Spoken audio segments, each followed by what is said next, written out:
Hello, my name's Emma. I'm a Canadian author. Terms used loosely. I have one book out. It would be great if anyone who doesn't know could check it out. So I have one poetry collection out. It's really short, and it's The Chaotic Scattered Brain of a Raging Teenage Queer Feminist Socialist. Yes, I don't remember the order of the title of my own book. This many words, how would you? That is a mistake on my part. I'm working on my second collection.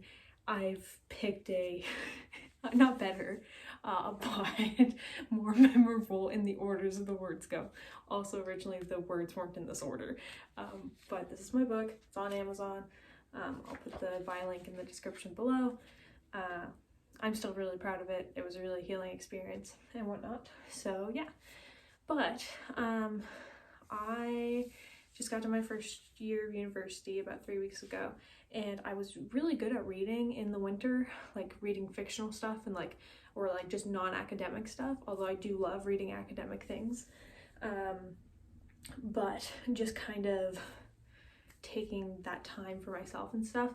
I've fallen off with finals and stuff. I kind of fell off doing that, and I had a reading tracker and I just stopped doing that because I felt guilty that I wasn't reading and stuff.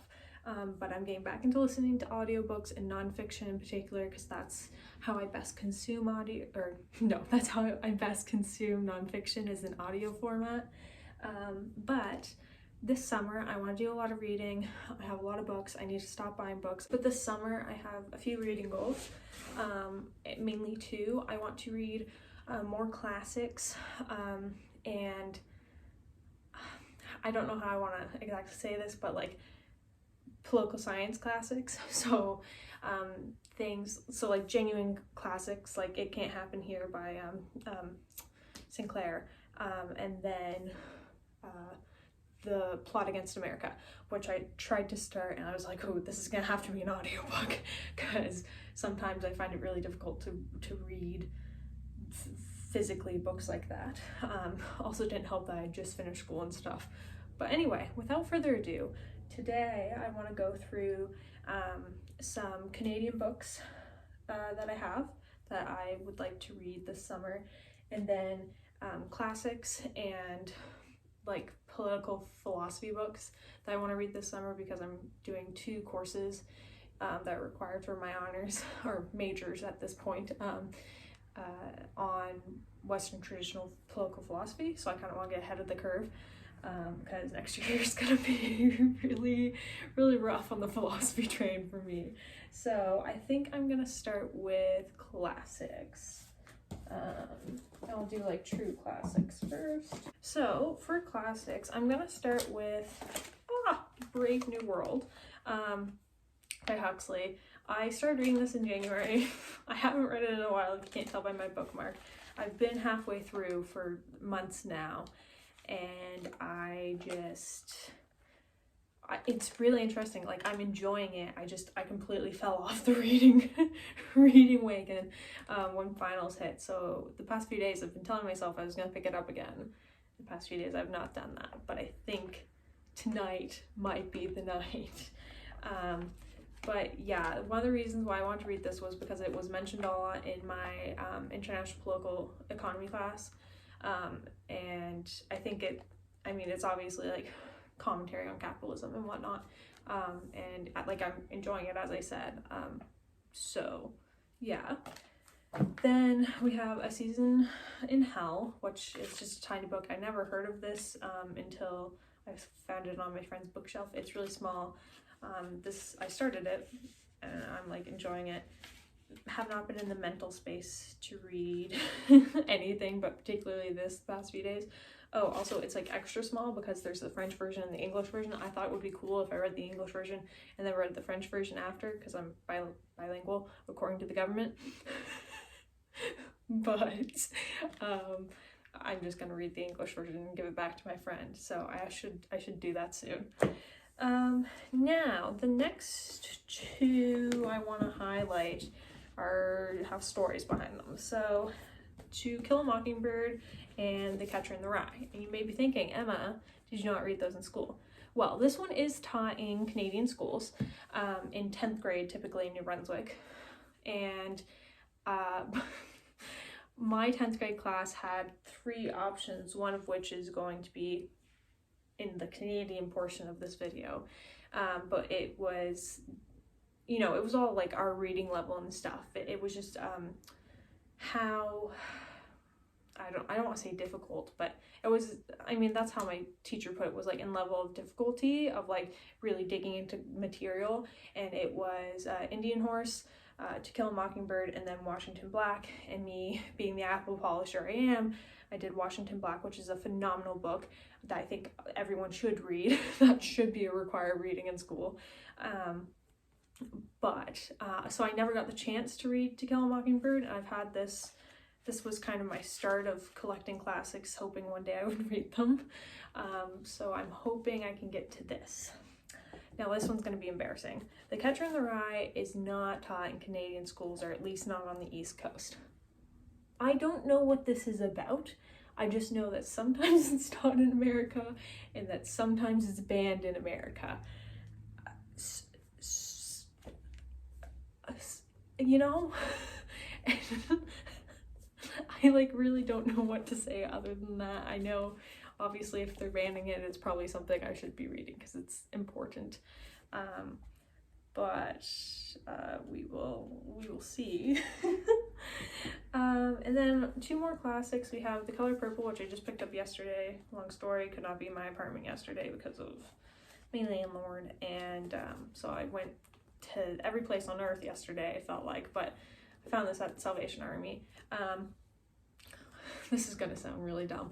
I like the music from the musical and stuff, and I think it's an important story to read right now. So that's why I picked it up when I saw it. And then the last one I have, I buy all my classics from thrift stores. I do not buy classics in store, with the exception of one of these. But or I borrow them from friends. But I could get a free book at Value Village if I bought 4, and I had 4 picked out, so got a 5th, and it's The Great Gatsby. I've tried to start The Great Gatsby when I was younger, but I was barely reading adult fiction by that point. Like I don't think I'd left my like contemporary YA phase yet. So not that that's a bad phase to be in, and I still read contemporary YA, but yeah, so we're gonna try it this summer. So next we're gonna do like the philosophy type stuff. I only have 3 for this. So The Prince, which my lovely friend who is letting me borrow this gave me this. It was originally just because he wanted me to read it, and then I found out it's on the course curriculum for next year, so I get to keep it. But yeah, I mean, political philosophy, what more can you say, you know? My friend really enjoyed this one, you know? But I have not read a ton of political philosophy. I've read sections of Aristotle's Politics, I've read sections of Plato's Republic, Plato's, oh my gosh, ignore that. And I mean, next year is our big, like for the university I'm at, 2nd year for political science, and IR is when you really get into political philosophy. I've read a bit of Hobbes, I've read a bit of Locke, and then I read a lot of more like current academic, 90s academic subject matters on political organization and whatnot. But yes, so The Prince by Machiavelli. And then we have John Stuart Mill on Liberty. This one is not assigned for next year. I think it's in some optional 3rd year classes that they talk about Stuart Mill. Oh my goodness, that's really small font. And now for the last one I have The Social Contract, which I read the first book that's in here, by Jean-Jacques Rousseau. So Jean-Jacques Rousseau in the French Revolution is what got me into more modern history instead of ancient history, and French Revolution got me into political science.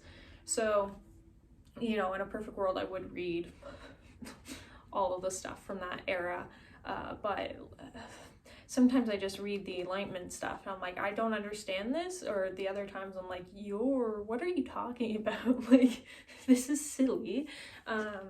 But I read the first one for a project I was doing in history before I transferred over to the ideas about race and stuff. But I've had this since like 10th grade. I do really want to read this, hence why it's here. Okay, Canadian time. So I'm gonna start with who we're all talking about right now. Whenever we do, it's my Value Village receipt. But particularly our favorite dystopian author, who is no longer a dystopian author, Margaret Atwood.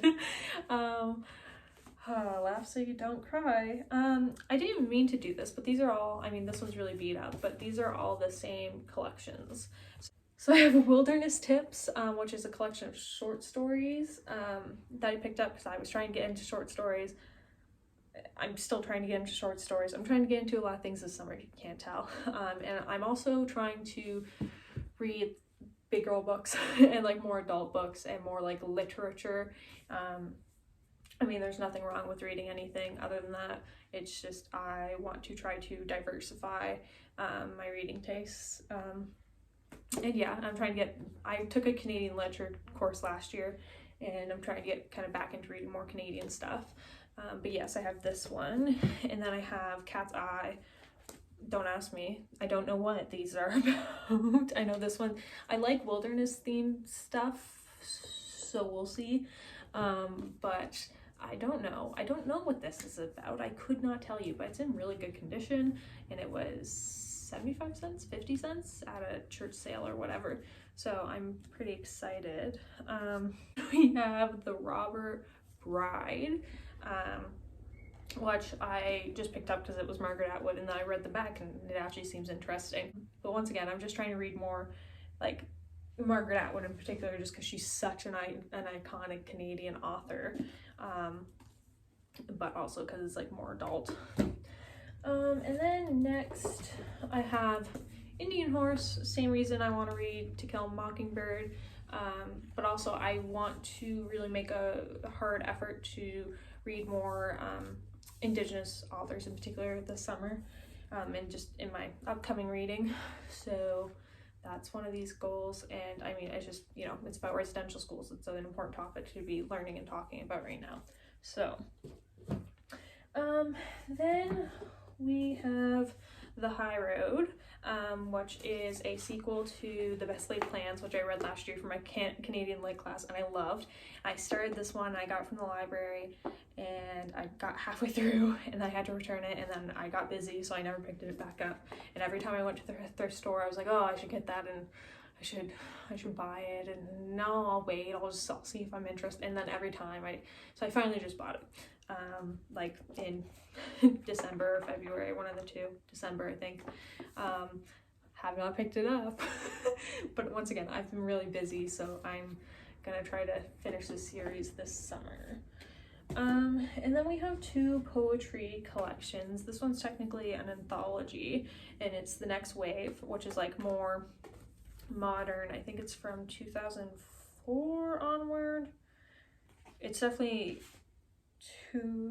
books published after 2001, so authors from that time. And there's a ton of Canadian authors. Some of them are Indigenous, some of them are people of color, and it's just, I'm trying to read more poetry because that's what I write, and I'm trying to read more Canadian poetry and kind of understand that landscape. And yeah, and then the last one is, once again, a Canadian poet, and it's We Can't Ever Do This Again. I just picked it up because it's short, it's poetry, and it's by a Canadian author, but then I looked it up, and it's apparently it's like a, I don't even know what they're called, but it's like an actual story. Well, all poetry is stories, but like it's a fictional story told through poetry. And it was something about following a blind boy.